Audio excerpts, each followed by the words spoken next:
So hi guys, this is Tana Tripathi and welcome back to my channel. So yes, आप सबकी बहुत सारी queries आ रही थी कि मैं अपने PSIR के जितने भी नोट्स हैं वो शेयर कर दूं। सो देखिए, ये पॉसिबल तो नहीं है कि मैं अपने सारे नोट्स शेयर कर दूं, एंड वो आपके लिए भी अच्छा नहीं है कि मैं अपने अगर नोट शेयर कर दूंगी एंड आप अगर उसे कॉपी कर लो तो वो भी आपके लिए अच्छा नहीं है, क्योंकि मैंने अपनी स्ट्रैटेजी के हिसाब से मुझे जैसा नोट्स पसंद है मैंने, और जो मुझे रीड करने में आसानी हो, मैंने वैसा नोट्स बनाया। बट आपको अपने हिसाब से नोट्स बनाना चाहिए। इसमें आपको एक ओवरव्यू दे सकती हूँ कि मैं कैसे नोट्स बनाती हूँ, मेरी स्ट्रैटेजी क्या है PSIR के नोट्स बनाने की। सो ये वीडियो उस रिगार्डिंग है, अगर आपको हेल्पफुल लगे और अगर आप ओवरव्यू लेना चाहते हो कि नोट्स कैसे प्रिपेयर करें, स्ट्रैटेजी क्या होनी चाहिए PSIR का नोट्स प्रिपेयर करते वक्त। So yes, you are at the right place.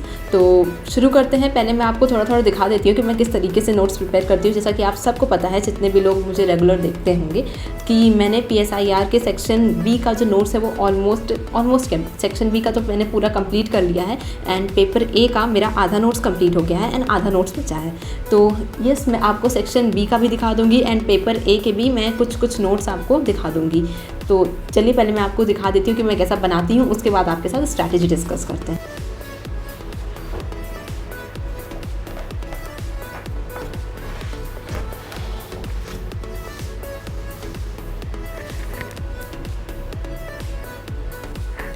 Yes, तो ये आपका पेपर B का एक टॉपिक है, ग्रास रूट डेमोक्रेसी। जितने भी लोग PSIR से हैं उनको पता होगा, सेक्शन B में आपका ये टॉपिक है। सो इसमें मैंने यहाँ पे बहुत ही मिनिमली एक्सप्लेन किया है हर चीज़ को, और यहाँ पे राइटर्स के व्यूज़ को मैंने ज़्यादा इनकॉर्पोरेट किया है, क्योंकि वही याद करने में आपको प्रॉब्लम आती है। तो उसका जो फ्रीक्वेंट रिवीजन जितना आप उसको करेंगे वो आपको और याद हो जाएगा। यहाँ पे अगर आप देखते हैं तो यहाँ पे डेमोक्रेसी को मैंने बेसिकली जिस फॉर्म में डिवीजन हो सकता है, एक आइडियल वे में और एक गवर्नमेंट फॉर्म में, तो ये दोनों तरीका मैंने समझाया है। फिर ग्रास रूट डेमोक्रेसी होती क्या है, इसकी एक डेफिनेशन यहाँ पे मैंने डाल दी है कि अगर ग्रास रूट डेमोक्रेसी से रिलेटेड कोई भी क्वेश्चन आता है तो मैं यही डेफिनेशन हर जगह लिखूंगी और इसी को मैं हर जगह याद करूँगी। फिर यहाँ पे मैंने थिंकर्स के व्यूज़ को भी इनकॉर्पोरेट किया है। थिंकर्स का जो व्यूज़ है वही मेरे नोट्स में आपको ज़्यादा दिखेगा, क्योंकि मैं उसी को इनकॉर्पोरेट करती हूँ बार बार।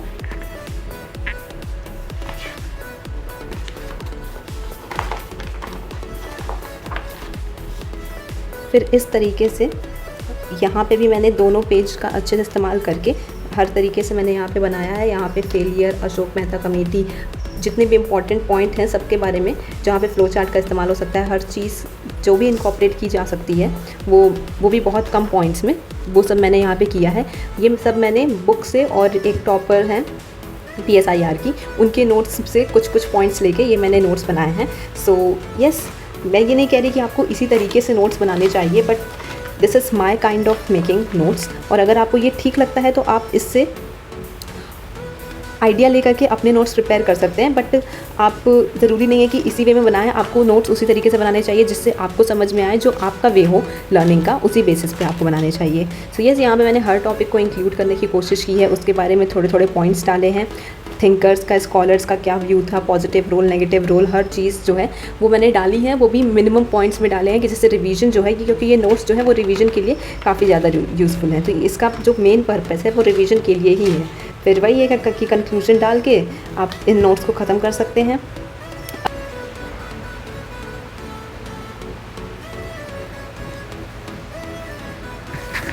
यस, तो ग्रास रूट डेमोक्रेसी की अगर आप नोट्स जो बनाना चाहते हैं वो अगर आप खुद बनाते हैं तो आपको पता चलेगा कि बहुत बल्कि वे में जा सकता है, एंड करीब 12 से 15 पेजेस लग सकते हैं, डेफिनेटली लग सकते हैं अगर आप इसको बहुत बल्कि वे में बनाएंगे।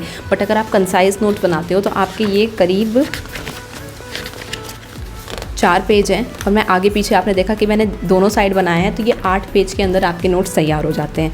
इस तरीके से अगर आप बनाते हैं, आपको सिर्फ मेजर पॉइंट ही इंक्लूड करना है, एक्सप्लेनेशन का पार्ट स्किप करना है, और जितने भी एग्जांपल्स हैं, जितने भी थिंकर्स हैं, ये सब का मेंस में कवरेज ज़्यादा होना चाहिए, मेंस में इंक्लूजन इन सब का ज़्यादा होना चाहिए, उसी बेसिस पे आपको मार्क्स मिलते हैं। तो इन सब का कवरेज ज़्यादा होना चाहिए। एग्जांपल्स हो गए आपके, और जो रियल लाइफ इंसिडेंट हैं, जितने भी थिंकर्स हैं, थिंकर्स का इंक्लूजन, उनके जो बुक का नाम है, कहाँ से वो आइडिया इवॉल्व हुआ है, ये सारी चीज़ों का इंक्लूजन ज़्यादा होना चाहिए मेंस के आंसर में। तो इसलिए रिवीजन के लिए भी मैंने इन सब का इंक्लूजन इन नोट्स में ज़्यादा किया है, क्योंकि जितना मैं इन नोट्स को बार बार फ्रिक्वेंटली पढ़ूंगी उतना मेरा उन थिंकर्स का नाम, उन थिंकर्स के बुक का नाम, उन थिंकर्स के आइडियाज़ जैसे इवॉल्व हुए, वो सब का रिवीजन मेरा हो जाएगा। एंड इसी के साथ that is the main point, क्योंकि आप जो थ्योरी है, जो स्टैटिक है, वो तो आप समझ लेते हो, बट याद करने वाली चीज़ में ही प्रॉब्लम आती है।